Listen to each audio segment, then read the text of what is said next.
Hi, welcome to the Dieku podcast and the Dieku Game Pitch. And joining me today is John Davis and Matthew Morris.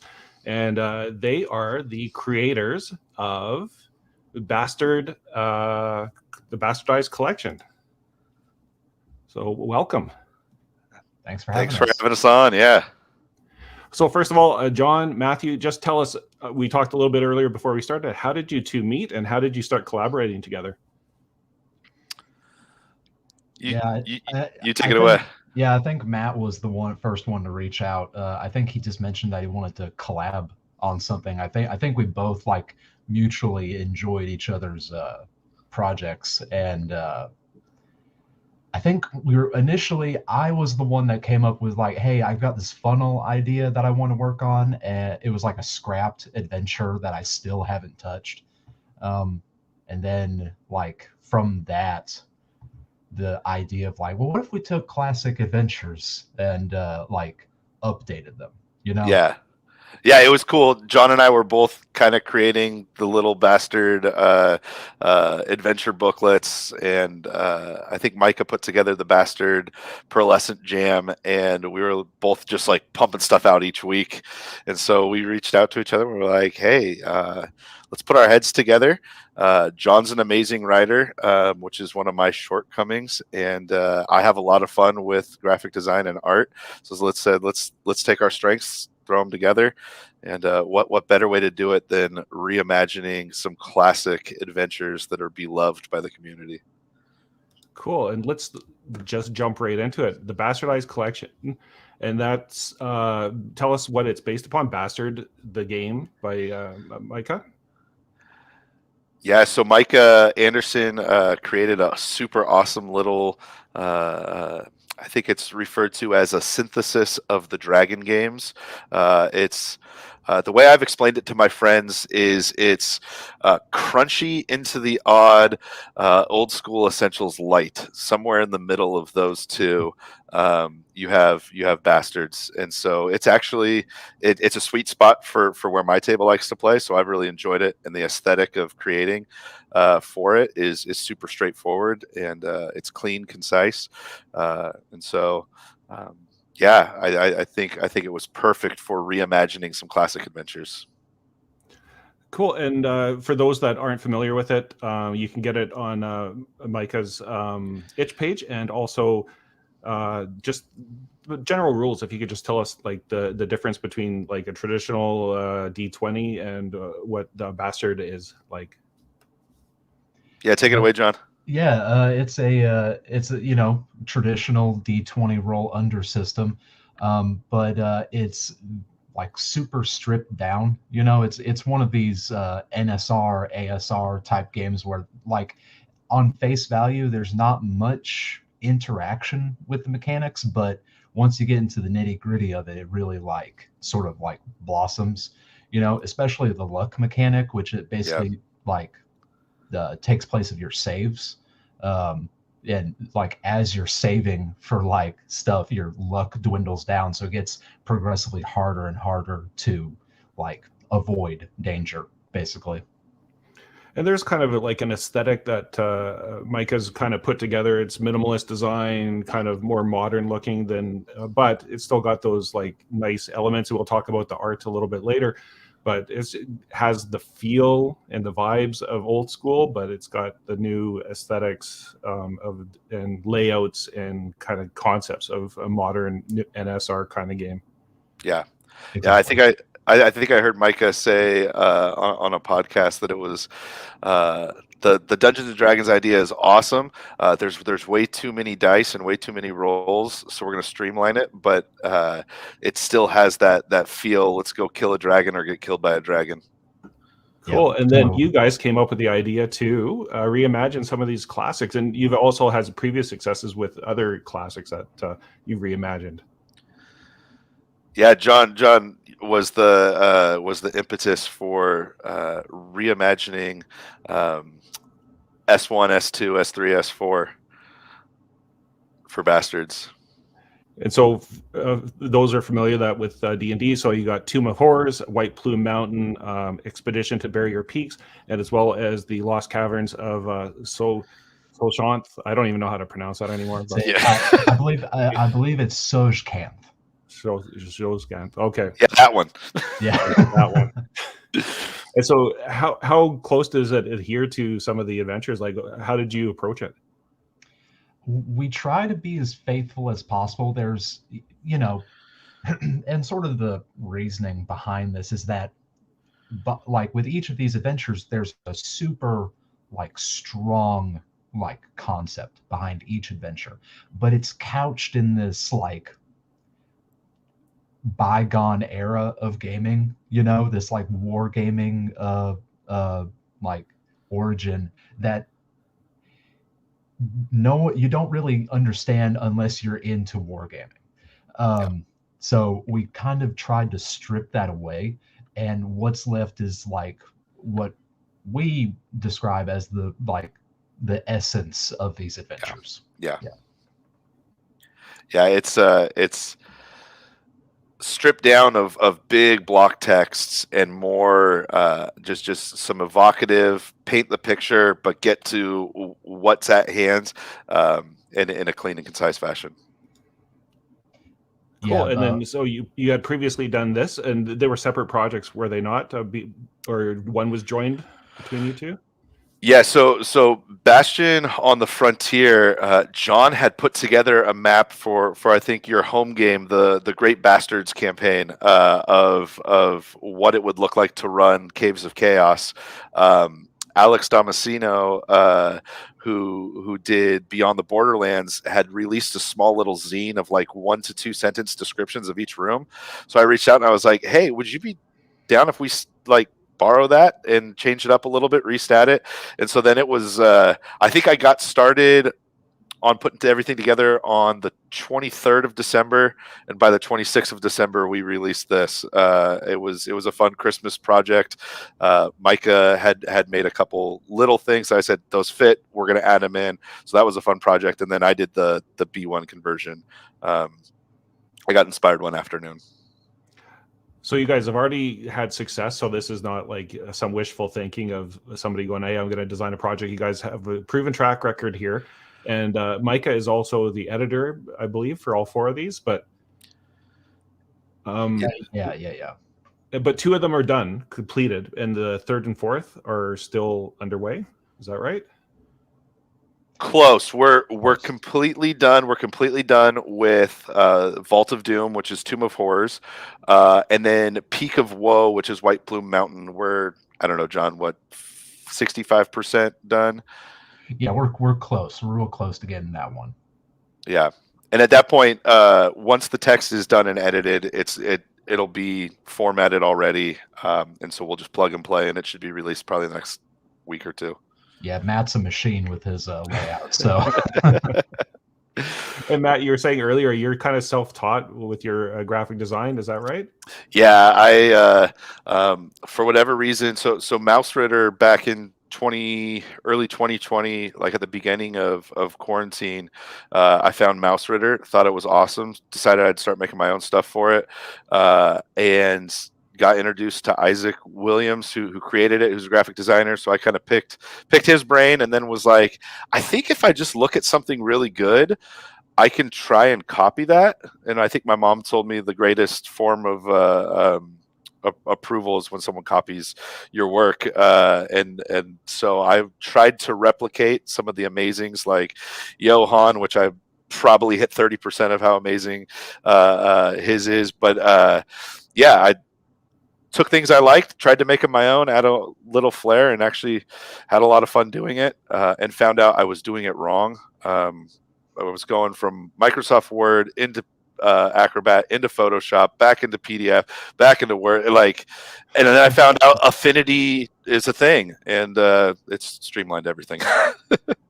I still have yet to use Affinity, but I use InDesign just because of my own work and everything like that. And I just do everything in InDesign, which I think some people prefer a Word file and then try to lay it out. But I actually appreciate, and perhaps it's come through in Micah's and your designs, is when you design right in the graphic design program, it actually combines it much better than if you were to just copy paste and flow from Word. Yeah. So we talked little bit about it earlier, but why bastardize these classics? Maybe you can go through and just kind of talk about why you took this approach. John, take it away. Yeah, sure. Thanks for being my wingman, by the way, Matt. I wouldn't jump in if someone gave me the cue. But yeah, well, obviously it's on the screen. They're beloved by the community. There's a reason that they're classics. Like, yeah, they were the only thing around when they were released, but there's a reason that old timers get that like 1,000-yard stare whenever you mention the Tomb of Horrors. Like everyone like knows like why that White Plume Mountain is bad news. Like Expedition to the Barrier Peaks, like that introduces sci-fi elements into your fantasy worlds, and then finally the Lost Caverns, that is just this huge sprawling complex underground like cavern complex that you can explore with your adventures. So each one of these adventures offers something unique, and there's a reason that they've stuck around for so long. Matt, you want to take the next one? Yeah, I honestly think Bastards is the kind of system. I think John coined the phrase, we're bastardizing the classics because we're using bastards, but it really, it's so accessible. I think like the rules, if you were to put them on a regular size piece of paper, they fit on half of that, because the Bastards book is a A6 size, so it's like a quarter sheet of paper. So it's super accessible to anyone at the table, whether they've played for 40 years or if they heard you talk about it for 40 minutes. I mean, it's ready to go, and so it's super accessible. And I can't tell you how many times I've opened up a new role-playing game book, and I almost thought about doing a shtick on it on my channel, was how many pages in do I get like, oh, this is too cumbersome of a game, but like, where I'm like, okay, by page 13, I'm done, and type of thing. So I really appreciate these minimalist designs. Yeah. Yeah. And I think it's like really, like it's cathartic almost to take these old adventures and reimagine them in this new way, because again, like I was saying earlier, they're couched in this like old way of running and playing these games that is fun to like sort of. I think it was Will Yobst who talks about game archaeology, playing these games as they were meant to be played, like rules as written, and trying and exploring that old style of playing. But let's just face facts, no one plays like that anymore. Like, I think it's Tomb of Horrors. It's like one of the first entrances. There's this like mathematical algorithm to figure out like which characters get crushed to death by rocks. And it's like, well, why not just make it a single roll? So I think it's like it says, I think it's healthy to like reimagine these like old adventures and put them into a newer context. Yeah. Yeah. And for like a new generation of players that might have just actually entered the hobby, maybe in the like last 5 or 6 years, here's a new opportunity to experience that with the new systems. Yeah. Yeah, I think we both like systems and adventures. I know John created Helm. I created Lilliputian, both of which built on other games. Creating your own system's fun, but creating modules is where it's at. I mean, it's the best thing. If someone already has a system in place that you love, I think we both push on Twitter all the time, hey, make modules. And so it made sense for us to be like, hey, we make modules, we can remake other modules. And so. And finally. Yeah. I same thing. Yeah. Yeah. There are so many amazing creators in our scene. I mean, I'm blown away just by seeing whether it's an art piece by Perplexing Ruins that's thrown up, or something just crazy like liminal horror and all those things. It's just like, hey, let's create great adventures for great games. Yeah, exactly. And creating systems is fun. It's fun to come up with like new math to like figure stuff out. I think everyone should create at least one system themselves if they're going to get into like being a creator.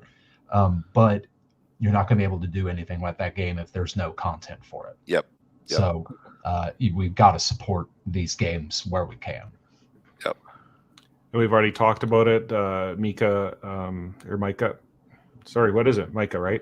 It's Micah, yeah. Micah has put together Bastards and then the Pearlescent edition of Bastards, which is the new upgraded one. And then, as you mentioned, there was the jam for it, which a lot of content flowed out from that. Yeah. Yeah, and the beauty of Bastards is that it's so stripped down.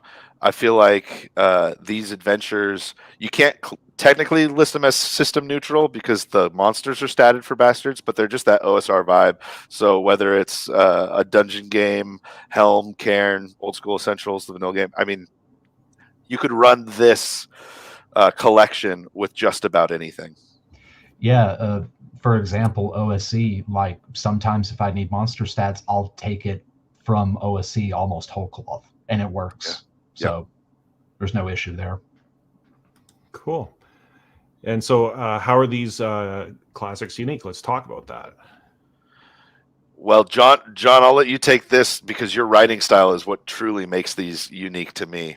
Well, you know, my issue with these older modules is that they'll hint at things in the wider world and, you know, talk about like, oh, this kingdom over here, it's nearby. But they won't give you any more than that. And I'm not saying that we have this huge like setting guide with the adventures or anything, but we do have detailed the surrounding area of each of the adventures. You know, for instance, the first two, Vault of Doom and Peak of Woe, both include 7 hex areas around the dungeons. And Vale of Stars, our expedition to the Barrier Peaks, I think that's something like 15 hexes or something like that. Yeah, it's a lot. Yeah, it's going to be big. So yeah, and the beauty of these individual kind of like micro hex crawls. I love to think of like micro hex crawl modules as puzzle pieces because you can just jam them together, and like you might get spit out of the Vault of Doom and be like, all right, well, we're not going back there, we're gonna just travel south, and you end up at at the Peak of Woe, and it's so just they flow right into it. They are conducive for a wider campaign if you want. Yep. Cool. And I think we talked a little bit about that already. And then Tomb of Horror and Vaults of Doom, lethality. I know when you, like you said, you get that 1,000-mile stare when you talk about these classic adventures. Of people remember them because they were so lethal and so unique in some respects. But they were first envisioned, I believe, as part of like tournament play. And like Tomb of Horror was by Gary Gygax, and it was meant specifically for tournaments and like what you could, you know, it was basically how to survive, right? Well, not only was it envisioned for tournaments, I believe Gary wrote it just to screw with his home group. Like, you know, I think it's no spoiler, but, you know, the big bad Asirak, like one of the ways to damage him is just to fling gems at him. Like, that's a thief with a sling that would do that like constantly. And so Gary was like, oh, I'm going to screw with this guy or something. I'm going to make it so that only gems. It's crazy.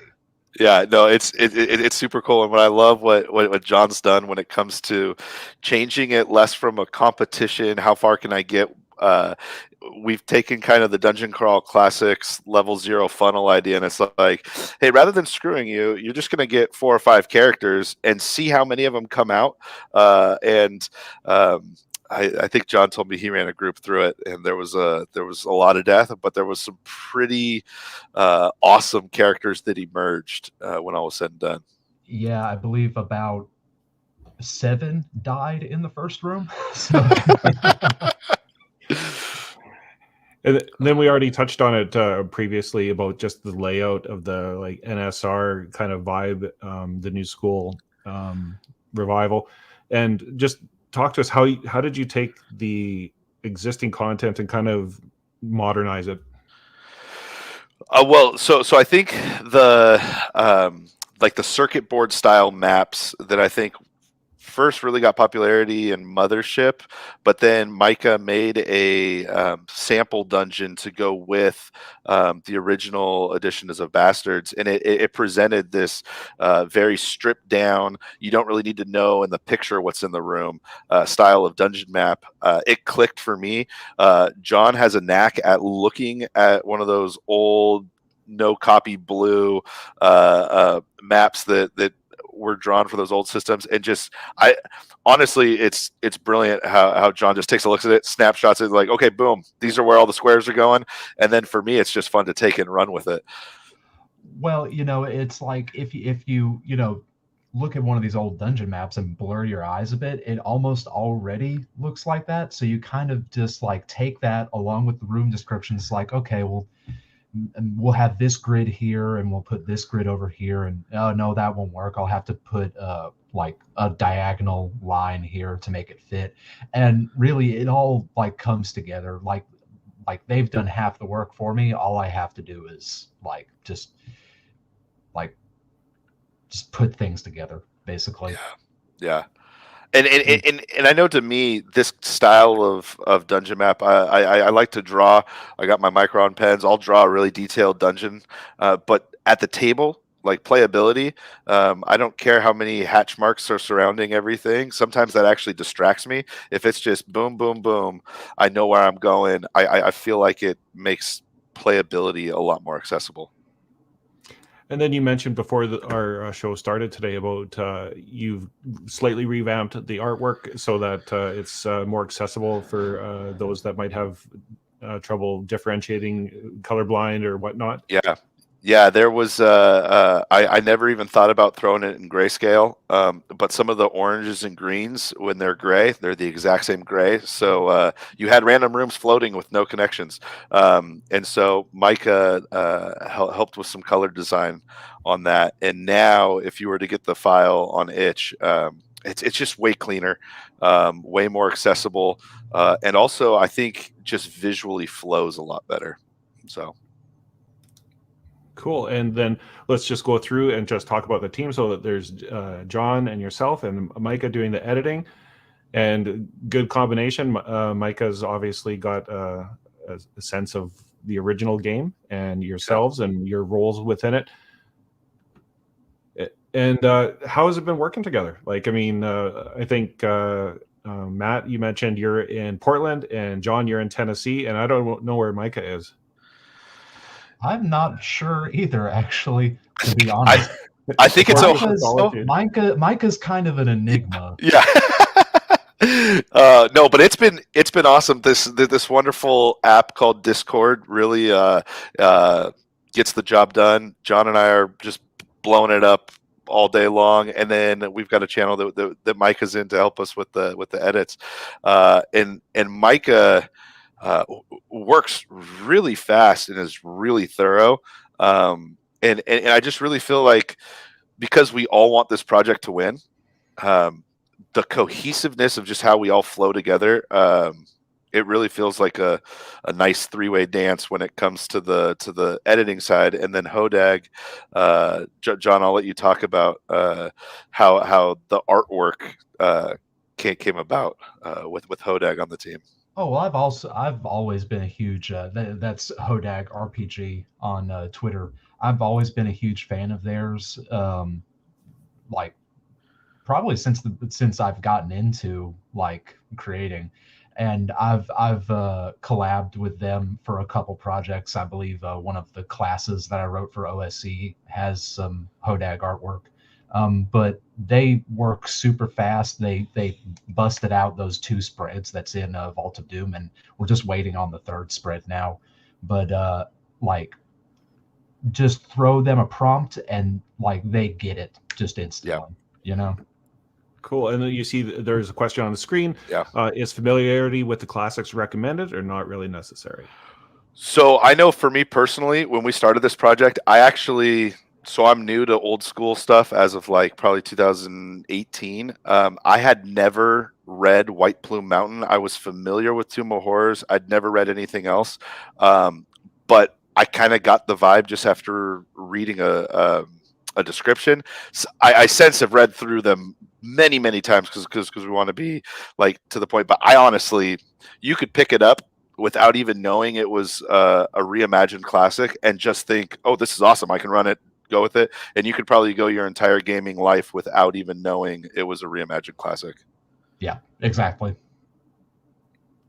Okay, obviously people are impressed with the team that you've assembled here.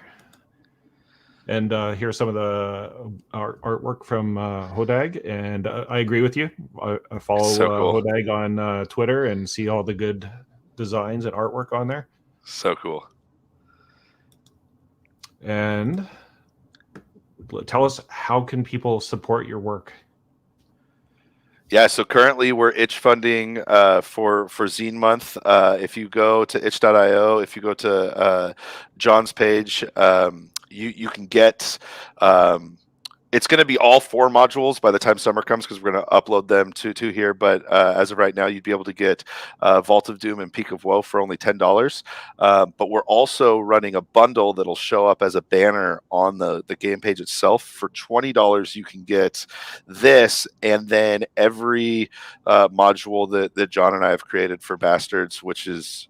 Yeah, you get A Tower Darkly, A Sea of Glass, Wheels Within the Jungle Skies, In Pursuit of What Is Hidden, Blade of the Burning Peak, the Manor. I mean, it's yeah, you quite get the collection for that yeah. value. Like, I mean, yeah.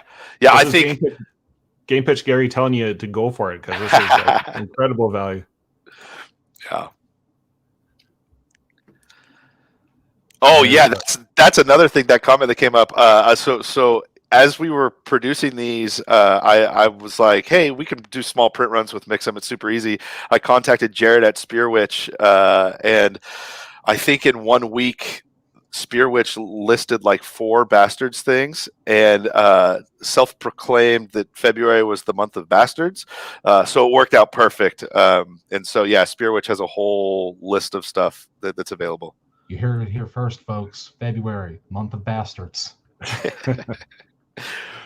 Well, cool. In the video description, there's the links below, and I'll add the Spearwitch one as well after the video airs, so everybody can find it. And then, where does all this good money go to?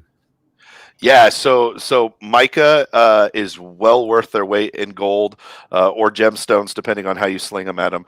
But Micah is well worth it. We are paying Micah for all our dev edit and line edits, hooking Hodag up with some.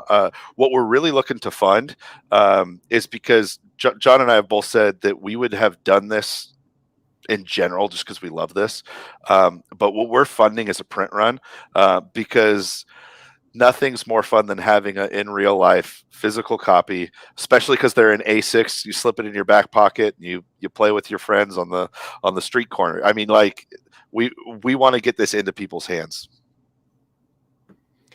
And it's important to support, like, obviously I'm a big fan of indie games, and it's important if people find value in it to support their indie designers, because it helps you continue to make games and inspires you to keep going. So please, everybody out there watching, check it out. The links are in the descriptions, and encourage you to support indie game design.